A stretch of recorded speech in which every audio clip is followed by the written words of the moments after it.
we will graph this quadratic function.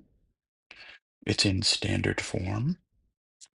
So as you can see, it has the ax squared plus bx plus c.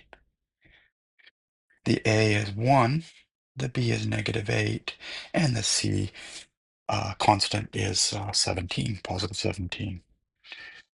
So the first step that we taught you was to get the axis of symmetry. The axis of symmetry, the equation is x equals minus b over 2a. We'll teach you another way to get that later. So in this case, b is -8, so uh, negative -8 over a is 1, so 2 times 1 is just 2, right? 2 times 1 is 2. Yeah. So that would be positive 8 over 2, which is going to be 4. So x is 4. I put it in the middle of the table. That's where I always put the vertex. This is going to be the vertex, right?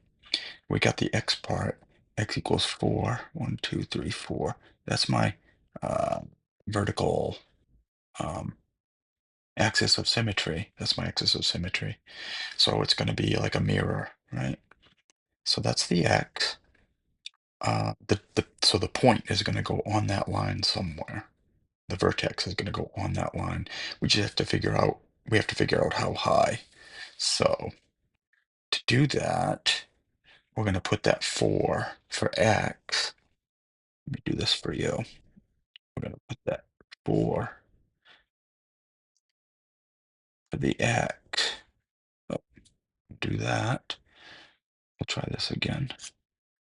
The 4 for the x is going to have to go into the function. So we'll put it into the function. So we're going to take that 4 and put it for the x. I'll write it down here so you can see what's happening. And when I get an answer, it's going to be the answer to this. So uh, let's put 4 in there. So we have a 4 squared. Remember that if it was a -4, you would have to make sure you used parentheses. In this case, it doesn't really matter. Minus 8 times the 4 plus 17. It looks like that's 16 minus 32, so it's -16 plus 17, which gives me a 1, right? Positive 1, positive 1. 17 minus 16. So 4, 1. So that's my vertex. And I already know that uh this is going to be right side up like this because it's a positive A. So I have my mirror here, so if I just get a point over here, I would do over here the same. So let's pick a point over here somewhere. So we've got x equals 1, 2, 3, 4. We could pick x equals 5, 6, 7, any of those numbers. And I'm going to start with 5 because it's the next number bigger. We may not be able to graph all of them, and we said that that was okay, right? All right, so let's see. 3, 2, 1. So let's graph that 5 or the 3, whichever one's easier. I'll do the 3, it's a smaller number. Okay. So 3 squared, I'm going to erase what we did just a second ago because we don't really need that, to be honest. We're done with that now. So I'll just get rid of it for a minute. All right, good. Uh, so first of all, our HK is our vertex, and we know that that's 4, 1 now, right? We could parentheses just to.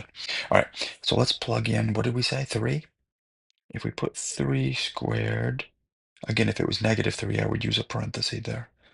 Minus 8 times 3 is 24 plus 17. So 9 um, and 17 is 26 minus 8 times 3 is 24. I did the 9 and the plus 17 first just because it's easier. 26 minus 24 is 2, I think. So when we have a 3, we get a 2 answer for the function. 3, 2. Which tells me that I'm going to have a point across the street at, what is that? 5, 2? I could try another point. Let's try the 2.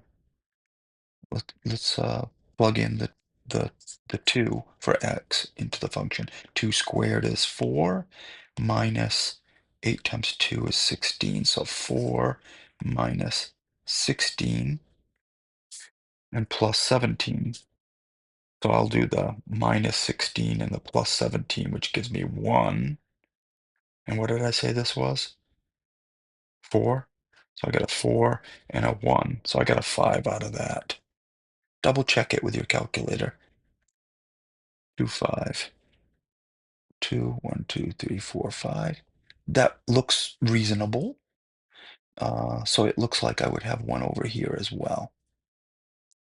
And I'm starting to see my function. Whoops, I missed it just a tiny bit there. Let me try that again. That's a little bit better. Try not to make it like a solid V because a it is not a absolute value function. It's supposed to be a curvy thing. So if that one's 5, then this one's 5. Okay. If I put a 1 in there, I'd have 1 minus 8, which is negative 7 plus 17. I think it's going to be 10, which means that would be 10. And that's not even on the graph. So I think that's done. Right.